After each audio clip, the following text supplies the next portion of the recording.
নমস্কার সবাইকে। আপনাদের টেট প্রস্তুতির বিশ্বস্ত সঙ্গী হিসাবে আজকের এই স্পেশাল মাস্টার ক্লাসে আপনাদের স্বাগত জানাচ্ছি। চাইল্ড ডেভেলপমেন্ট অ্যান্ড পেডাগজি যে অধ্যায়টি থেকে প্রতি বছর সিটেট বা রাজ্য টেট পরীক্ষায় সবচেয়ে বেশি ধারণাগত প্রশ্ন আসে, আজ আমরা সেই অত্যন্ত গুরুত্বপূর্ণ অধ্যায় অর্থাৎ বিকাশের বিভিন্ন ক্ষেত্র এবং তাদের আন্তঃসম্পর্ক অর্থাৎ ডোমেইন অফ ডেভেলপমেন্ট নিয়ে একদম গভীরে গিয়ে আলোচনা করব।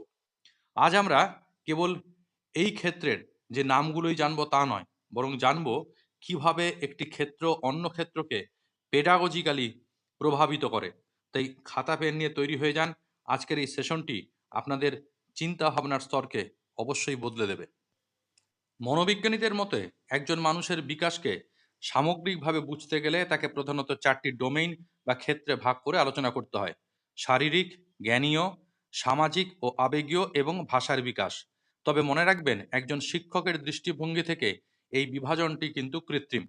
বাস্তবে শিশুর মধ্যে এই চারটি ক্ষেত্র আলাদা কোনো দেওয়ালে বন্দি থাকে না। এরা প্রত্যেকে পরস্পরের সাথে অত্যন্ত নিবিড় এবং গভীরভাবে যুক্ত। আমাদের প্রথম ডোমেনটি হলো শারীরিক এবং মোটর বিকাশ। শারীরিক বিকাশ বলতে আমরা শুধু উচ্চতা বা ওজন বাড়াকে বুঝি না। এর মধ্যে লুকিয়ে আছে আমাদের অভ্যন্তরীণ অঙ্গ সংস্থান এবং স্নায়ুতন্ত্র বা নার্ভাস সিস্টেমের ম্যাচিউরেশন। তন্ত্রের উন্নতির ফলেই জন্ম নেয় মোটর বিকাশ, যার অর্থ পেশির ওপর নিয়ন্ত্রণ লাভ করা। পরীক্ষার জন্য এখান থেকে দুটো বিষয় আপনাদের মাথার মধ্যে গেঁথে নিতে হবে। প্রথমটি হলো গ্রস মোটর স্কিলস, যেখানে শরীরের বড় পেশিগুলো কাজ করে, যেমন শিশু যখন হাঁটে, দৌড়য় বা সাঁতার কাটে। আর দ্বিতীয়টি হলো ফাইন মোটর স্কিলস, যা সম্পূর্ণভাবে চোখ এবং হাতের আঙুলের ছোট পেশির সূক্ষ্ম সমন্বয় বা কোঅর্ডিনেশনের ওপর নির্ভরশীল, যেমন পেন্সিল ধরা, সুন্দর করে লেখা বা সুতোয় পুঁথি গাঁথা। বিকাশ সবসময় গ্রস থেকে ফাইনের দিকে এগিয়ে যায়। এর পাশাপাশি বিকাশের দুটি দিক মনে রাখবেন। একটি হলো সেফালোকডাল, অর্থাৎ বিকাশ যখন মাথা থেকে শুরু হয়ে পায়ের দিকে যায়, এবং অন্যটি হলো প্রক্সিমডিস্টাল, অর্থাৎ বিকাশ যখন শরীরের কেন্দ্র বা মেরুদণ্ড থেকে শুরু হয়ে বাইরের পরিধির দিকে বিস্তৃত হয়।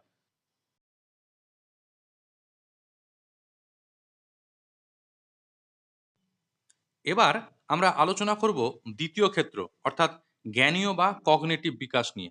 সহজ ভাষায় বলতে গেলে এটি হলো আমাদের বুদ্ধির বিকাশ বা মানসিক ক্ষমতার উন্মেষ। পরিবেশ থেকে তথ্য গ্রহণ করা, তা মস্তিষ্কে প্রক্রিয়াকরণ করা, মনোযোগ দেওয়া বা অ্যাটেনশন, স্মৃতিশক্তি বা মেমোরিতে ধরে রাখা, এবং পরবর্তীতে যে কোনো জটিল পরিস্থিতিতে সঠিক সিদ্ধান্ত বা প্রবলেম সলভিংয়ের ক্ষেত্রে এই ক্ষমতাকেই আমরা বলে থাকি জ্ঞানীয় বিকাশ। পেডাগজির জগতে এই ডোমেনটি দাঁড়িয়ে আছে দুজন মহান মনোবিজ্ঞানীর তত্ত্বের উপর। একজন হলেন পিয়াজে, যিনি বিশ্বাস করতেন শিশুর পরিবেশের সাথে মিথস্ক্রিয়া করে নিজেই নিজের জ্ঞান তৈরি করে, এবং তিনি এর চারটি সুবিন্যস্ত স্তরের কথাও বলেছেন। আর অন্যজন হলেন লেভ ভাইগটস্কি, যিনি মনে করতেন জ্ঞানীয় বিকাশ একা একা হয় না, এর পেছনে সমাজ, সংস্কৃতি এবং ভাষার এক বিরাট অবদান রয়েছে। ভাইগটস্কির এই ধারণা থেকেই আমরা জেডপিটি বা স্ক্যাফোল্ডিং এর মতো পেডাগজিক্যাল শব্দগুলো পাই, যা আমরা আগামী ক্লাসে আরো গভীরে গিয়ে জানব।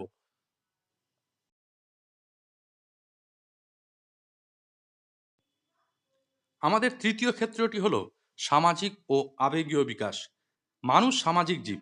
শিশু জন্মের পর থেকেই সমাজের নিয়ম, নীতি, সংস্কৃতি ও মূল্যবোধকে নিজের মধ্যে আত্মস্থ করতে শুরু করে। মনোবিজ্ঞানের ভাষায় যাকে আমরা বলি সামাজিকীকরণ বা সোশ্যালাইজেশন। এখান থেকেই পরীক্ষায় একটি প্রশ্ন ঘুরিয়ে ফিরে প্রায়ই আসে: সামাজিকীকরণের প্রাথমিক মাধ্যম কোনটি? মনে রাখবেন, উত্তর সবসময় হবে পরিবার, কারণ শিশু প্রথম পাঠ পরিবার থেকেই নেয়। আর বিদ্যালয়, সহপাঠী বা গণমাধ্যম হলো এর মাধ্যমিক বা সেকেন্ডারি মাধ্যম। এর সাথেই ওতপ্রোতভাবে জড়িয়ে আছে আবেগীয় বিকাশ, নিজের রাগ, ভয় বা আনন্দকে সঠিকভাবে চিনতে পারা এবং পরিস্থিতি অনুযায়ী সেই ইমোশনকে নিয়ন্ত্রণ বা ইমোশুলেশন করতে পারাই হলো পরিপক্কতা। পেডাগজির একটি বিখ্যাত লাইন এক্ষেত্রে আপনাদের মনে রাখা দরকার। সেটি হলো, আবেগ এবং জ্ঞান একে অপরের সাথে বিচ্ছিন্ন নয়, এরা পরস্পরের সাথে গভীরভাবে সুতোয় বাঁধা বা ইন্টারউইভেন।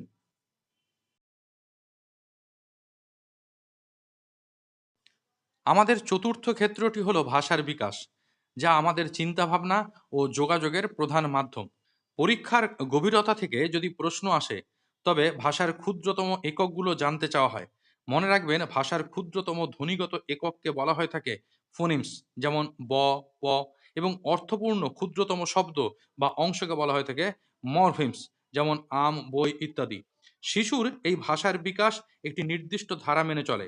প্রথমে 6 সপ্তাহে কোয়িং, তারপরে 6 মাসে ব্যাবলিং, এবং 1 বছরে এক শব্দের স্তর থেকে 1.5 থেকে 2 মাসের শিশু টেলিগ্রাফিক ভাষায় কথা বলতে শুরু করে।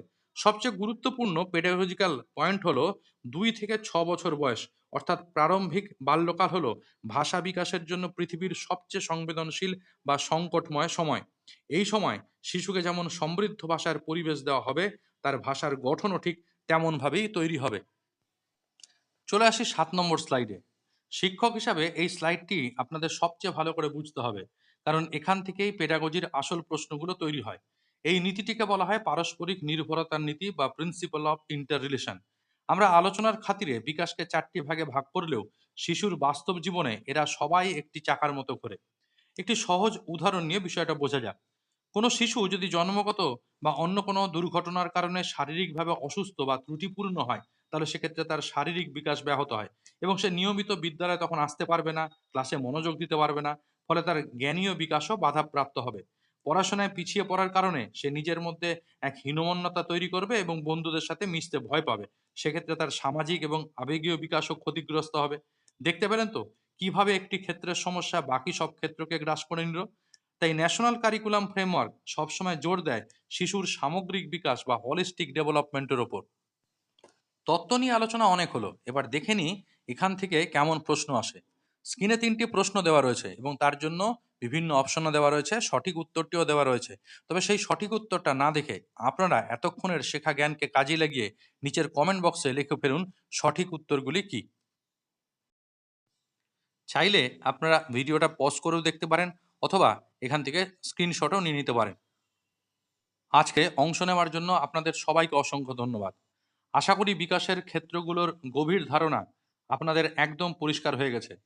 আমাদের পরবর্তী মাস্টার ক্লাস 4 এর বিষয়বস্তু হবে বিকাশের বিভিন্ন স্তর, যা আরও আকর্ষণীয় হতে চলেছে। আজকের ক্লাস নিয়ে যদি আপনাদের কোনো প্রশ্ন থাকে তাহলে নিচের কমেন্ট বক্সে অবশ্যই জানাবেন।